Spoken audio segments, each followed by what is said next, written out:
दोस्तों स्टेरॉइड जो है वो हमारे लिए बहुत ज़्यादा फ़ायदेमंद हो सकता है इमरजेंसी कंडीशंस में, पर बहुत ज़्यादा नुकसान भी इसके हैं।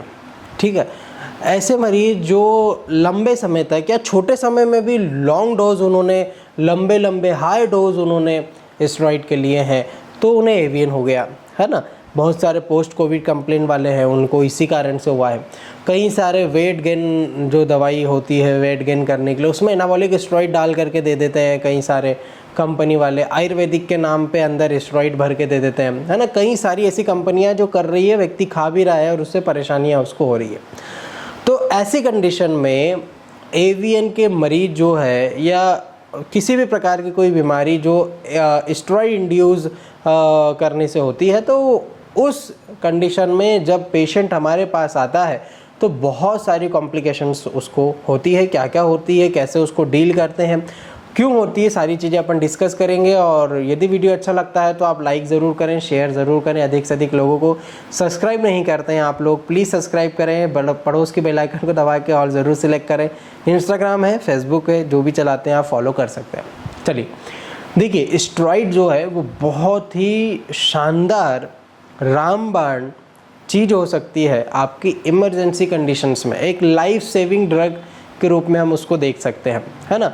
कई सारी बीमारियां हैं जिसमें एक्यूट फेजेस में या कैजुअलिटी में स्टेरॉइड देना कंपल्सरी होता है, वो आपको देना ही पड़ेगा। ठीक है। सेकेंड चीज़ क्या है कि कोविड के समय क्योंकि व्यक्तियों की जान पर आ गई थी, है ना, कि बस कैसे भी करके इस पेशेंट को बचाना है, तो स्टेरॉइड दिए गए थे और उसका अच्छा रिजल्ट भी देखने को मिला है। कई सारे व्यक्ति उससे आज भी जीवित है, उनकी जीवन बच चुका है। पर इस ही दवाई के साइड इफ़ेक्ट्स इतने ज़्यादा हैं, बहुत ज़्यादा है। अब अक्सर क्योंकि हम इंडियन लोग हैं और जब हमें पता लग जाता है कि भाई ये दवाई है और इससे वेट बढ़ जाएगा, ये दवाई है और इससे एलर्जी नहीं होगी, तो हम क्या करते हैं, हम डॉक्टर के पास गए, उसने लिख दी। अब वो टैबलेट हमारे दिमाग में रहती है कि भाई डॉक्टर साहब ने ये दवाई लिखी थी और इससे जो है मेरी एलर्जी ठीक हो गई थी, इससे मेरा अस्थमा ठीक हो गया था, इससे मेरा वेट बढ़ने लगा था, जो भी हो। तो नेक्स्ट बार जब हम क्या करते हैं, फॉलोअप के लिए डॉक्टर के पास ना जा करके हम खुद डॉक्टर बन जाते हैं और हम उस पर्ची में केमिस्ट से पूछ लेते हैं या हमें खुद ही पता होता है इंटरनेट के माध्यम से कि ये दवाई क्या है, और उसको लेने लग जाते हैं। लंबे समय तक ले लेते हैं, केमिस्ट भी देते रहता है। अब उससे प्रॉब्लम क्रिएट होती है क्योंकि जिस डॉक्टर के पास आप गए थे, जिसने वो स्टेरॉइड लिखा था, उसे पता है कि इसका इफ़ेक्ट क्या है, इसका साइड इफ़ेक्ट्स क्या है, इसके बारे में सारी डिटेल उसे पता है। तो वो धीरे धीरे करके उस स्टेरॉइड को कम करते हुए, जो आपकी हैबिचुअल इफ़ेक्ट क्रिएट ना हो, आप उसका नशा आपके शरीर में ना हो जाए, इसके लिए वो कम करते करते और सारी पूरी जो डोज है उसको ख़त्म कर देता है। ठीक है। बट क्योंकि हम एक्स्ट्रा एडवांस होते हैं तो हम लोग ले लेते हैं मार्केट से और हम खाने लग जाते हैं, उससे प्रॉब्लम क्रिएट होती है। फर्स्ट। सेकेंड चीज़ क्या होती है कि जो डॉक्टर है वो ज़्यादा एक्सपीरियंस नहीं है। ठीक है, बस उसे तो किसी भी प्रकार से ठीक करना है। कई सारे जीपी करने वाले या कई सारे ऐसे गली में जो डॉक्टर्स होते हैं, कॉलोनियों में जो डॉक्टर्स होते हैं, जो नॉर्मल देखते हैं, जेंटामाइसिन और डेक्सामेथासोन को मिला के लगाते हैं। तो ऐसे कंडीशन में जहाँ पर डॉक्टर की गलती के कारण आपको हैबिचुअल इफ़ेक्ट हो गया स्टेरॉइड का, तो वो भी बहुत ज़्यादा गलत है। ठीक है। जब आप स्टेरॉइड ले रहे थे, आपको नहीं पता कि ये स्टेरॉइड है, आप डॉक्टर पे विश्वास किया आपने और आप लेते रहे दवाई, पर उस दवाई से आपको बीमारी तो ठीक हो गई, लगभग ठीक तो नहीं होना उसको बोलेंगे, पैलिएट हो गई या सप्रेस हो गई, पर उससे नई बीमारियां और खड़ी हो गई। ठीक है। तो ये जो स्टेरॉइड है वो हो सकता है कि डॉक्टर की नासमझी के कारण या आपकी नासमझी के कारण आपने ले ली हो।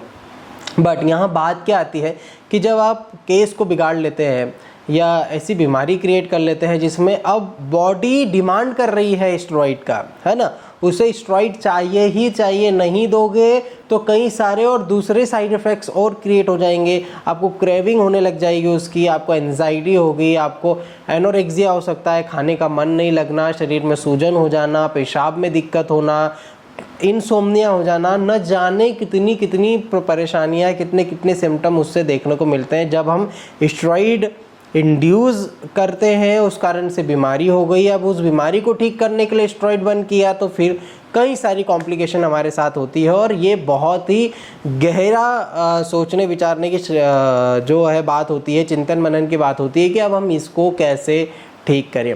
एज अ होम्योपैथ हमारे सामने भी बहुत टास्क आता है कि व्यक्ति जब स्टेरॉइड इतना ले लेता है कि अब उसकी बॉडी स्टेरॉइड को डिमांड कर रही है, पर जब हमने उसको स्टेरॉइड यदि दिया तो होम्योपैथिक दवाई काम नहीं करेगी उसकी, है ना, या उसकी बीमारी जो है वो बढ़ जाएगी। तो इधर कुआ इधर खाई ऐसा कंडीशन हो जाती है। तो ऐसी कंडीशन में बहुत ज़्यादा दिक्कतें देखने को मिलती है। तो आपसे अनुरोध यह है कि आप कभी भी बिना डॉक्टरी सलाह के, और डॉक्टरी सलाह मतलब अच्छा डॉक्टर, ठीक है, किसी बढ़िया से डॉक्टर की सलाह के बिना स्टेरॉइड ना लें। और यदि वो बढ़िया सा डॉक्टर भी आपको स्टेरॉइड लिख रहा है तो ये ज़रूर ध्यान दें कि वो डॉक्टर आपकी जो पावर्स है स्टेरॉइड की वो कम करते करते एक बार बंद कर दे। यदि वो रिपीटेटिव वही दे रहा है तो प्लीज़ उससे एक बार परामर्श जरूर करें कि सर इससे कोई दूसरी कॉम्प्लिकेशंस तो नहीं होगी। आप पूछ सकते हैं, कोई उसमें इशू नहीं है, ठीक है। आशा करता हूँ आपको बहुत बढ़िया लगा होगा वीडियो। स्टेरॉइड बहुत काम के हैं पर उतने ही नुकसानदेह भी है। तो इसको केवल और केवल जो है आपको जब समय आए तभी यूज़ करना है, डॉक्टरी चिकित्सा से ही यूज़ करना है, चिकित्सक की परामर्श से ही यूज़ करना है, मन से नहीं, ठीक है। आशा करता हूँ आपको अच्छा लगा हो दोस्तों। मिलता हूँ मैं आपसे नेक्स्ट वीडियो में। यदि कोई भी डाउट हो आप नीचे कमेंट कर सकते हैं, इंस्टाग्राम फेसबुक पर फॉलो कर सकते हैं, सब्सक्राइब किए बिना मत जाइएगा। नमस्कार।